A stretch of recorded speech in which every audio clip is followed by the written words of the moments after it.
میرا سوال یہ ہے کہ بچوں میں اللہ تعالیٰ کا خوف اور محبت بیک وقت کیسے بٹھایا جا سکتا ہے؟ آپ کو پھر ڈراتے زیادہ ہیں نا. اللہ تعالیٰ کے پیار کی باتیں کیا کریں تو محبت پیدا ہو اللہ میاں سے.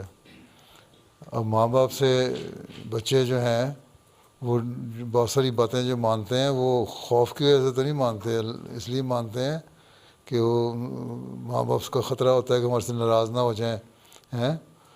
یہ خوف ان میں ہوتا ہے نا کہ ناراض نہ ہو جائیں، وہ خوف پیدا ہونا چاہیے اللہ تعالیٰ کے بارے میں بھی. محبت اتنی ہو، اللہ تعالیٰ قرآن میں کہتا ہے نا کہ والدین سے زیادہ محبت ہونی چاہیے میرے ساتھ. یہ محبت پیدا ہو جائے تو خوف آپ ہی پیدا ہو جائے گا. اب صرف ڈراتے ہیں کہ اللہ میں سزا دے گا. اب سزا کی باتیں کریں گے تو بچوں کو ذہنوں میں بیٹھ جائے گا کہ اللہ میں صرف سزا دینے کے لیے بیٹھا ہوا ہے.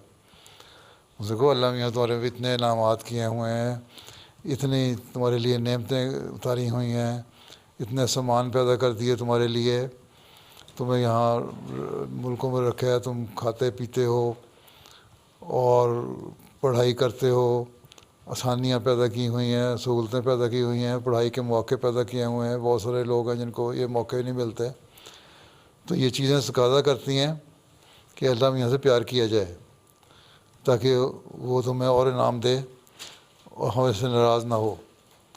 تو یہ خوف جو ہے وہ اس لیے نہیں ہے کہ اللہ میاں سزا دے گا. خوف یہ ہے کہ اللہ میاں ہم سے ناراض نہ ہو جائے کہیں، اور وہ اسی وقت ہو سکتا ہے جب اللہ سے پیار اور محبت کا تعلق ہو.